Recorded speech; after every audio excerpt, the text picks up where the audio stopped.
Today we are continuing with our reading of The Absolutely True Diary of a Part-Time Indian.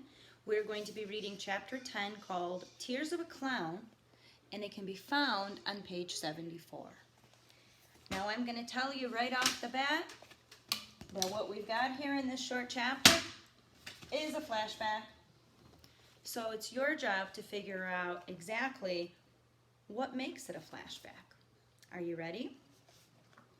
When I was 12, I fell in love with an Indian girl named Dawn. She was tall and brown and was the best traditional powwow dancer on the res. Her braids, wrapped in utter fur, were legendary. Of course, she didn't care about me. She mostly made fun of me. She called me junior high honky for some reason I never understood. But that just made me love her even more. She was out of my league.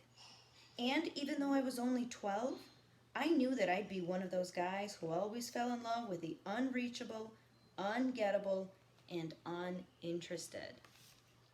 Think about why he's also using this flashback here, okay? Is there anybody in his present that he would describe himself as unreachable, ungettable, and uninterested for? One night, on page 75, at about 2 in the morning, when Rowdy slept over at my house, I made a full confession.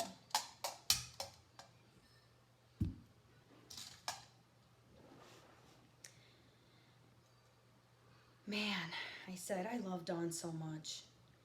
He was pretending to be asleep on the floor in my room. Rowdy, I said, are you awake? No. Did you hear what I said? No. I said I love Dawn so much. He was quiet. Are you going to say anything? I asked. About what? About what I just said. I didn't hear you say anything. He was just screwing with me. Come on, Rowdy, I'm trying to tell you something major. You're just being stupid, he said. What's so stupid about it? Don doesn't give a shit about you, he said. And that made me cry. It's on my book. And that made me cry. Man, I've always cried too easily. I cry when I'm happy or sad. I cry when I'm angry. I cry because I'm crying. It's weak. It's the opposite of warrior. Quit crying, Rowdy said. I can't help it, I said. I love her more than I've ever loved anyone, anybody. Yeah, I was quite the dramatic 12-year-old. Please, Rowdy said, stop that bawling, okay? Okay, I said, I'm sorry. I wiped my face with one of my pillows and threw it across the room. Jesus, you're a wimp, Rowdy said. Just don't tell anyone I cried about Dawn, I said. Have I ever told anyone your secrets? Rowdy asked. No. Okay then, I won't tell anyone you cried over a dumb girl. And he didn't tell anybody. Rowdy was my secret keeper. All right, hopefully you were able to figure out what makes this chapter a flashback. Are you ready for the next chapter? Here it comes. The next chapter is found on page 77. It's another short chapter, and it is titled Halloween. There you go. All right, ready? At school today, I went dressed as a homeless dude.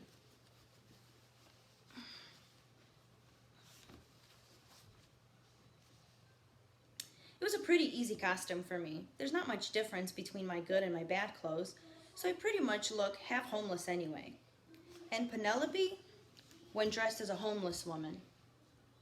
Of course, she was the most beautiful homeless woman ever lived. We made a cute couple.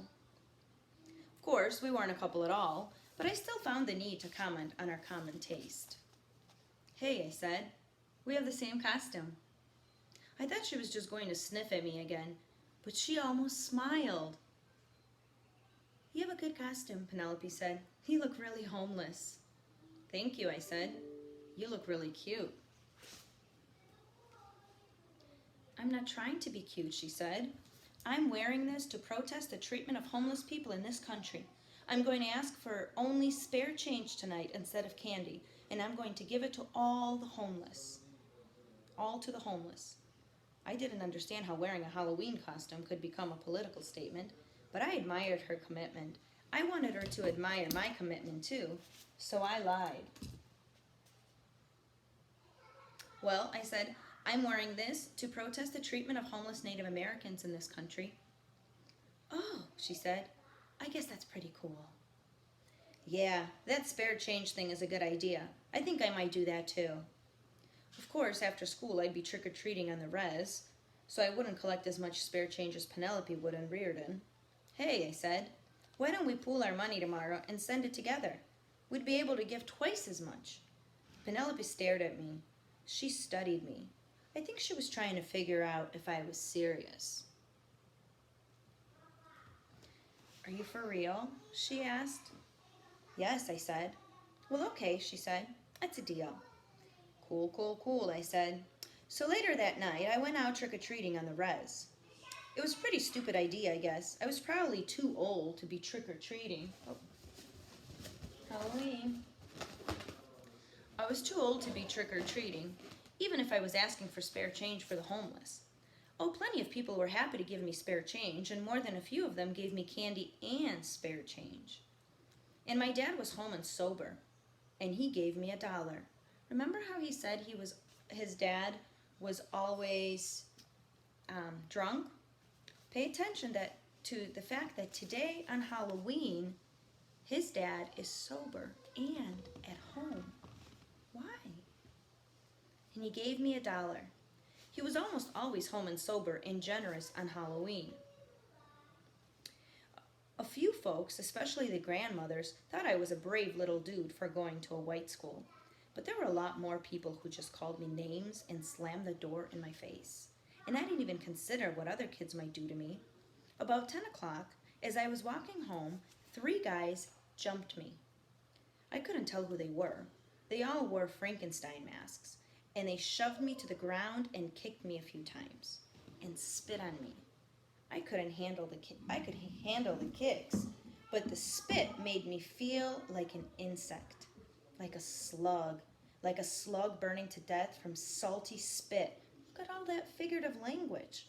He compares himself to an insect, a slug, and a slug burning to death from salty spit. That's a pretty awful feeling.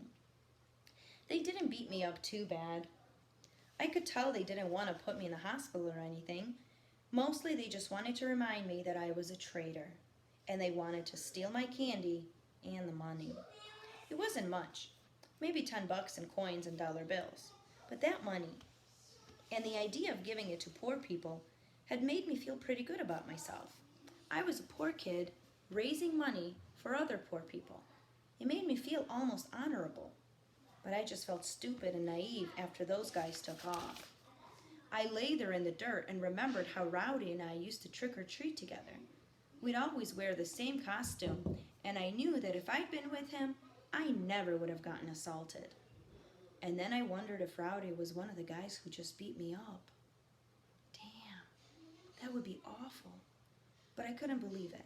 I wouldn't believe it. No matter how much he hated me, Rowdy would never hurt me that way. Never. At least I hope he'd never hurt me. The next morning at school, I walked up to Penelope and showed her my empty hands. I'm sorry, I said. Sorry for what? She asked. I raised money last night, but then some guys attacked me and stole it. Oh my God, are you okay? Yeah, they just kicked me a few times. Oh my God, where did they kick you? I lifted up my shirt and showed her the bruises on my belly and ribs and back. That's terrible. Did you see a doctor? Oh, they're not so bad, I said. That one looks like it really hurts, she said, and touched a fingertip to the huge purple bruise on my back. I almost fainted. Her touch felt so good. I'm sorry they did that to you, she said. I'd still put your name on the money. I'll still put your name on the money when I send it. Wow, I said. That's really cool. Thank you. You're welcome, she said, and walked away. I was just going to let her go, but I had to say something memorable, something huge. Hey, I called after her. What? She asked. Feels good, doesn't it? What feels good? Feels good to help people, doesn't it? I asked. Yeah, she said. Yes, it does. She smiled. Of course, after that little moment, I thought that Penelope and I would become closer. I thought that she'd start paying more attention to me and that everybody else would notice, and then I'd become the most popular dude in the place. But nothing much changed. I was still a stranger in that strange land, and Penelope still treated me pretty much the same. She didn't really say much to me, and I didn't really say much to her. I wanted to ask Rowdy for his advice. Hey, buddy, I would have said. How do you make a beautiful white girl fall in love with me?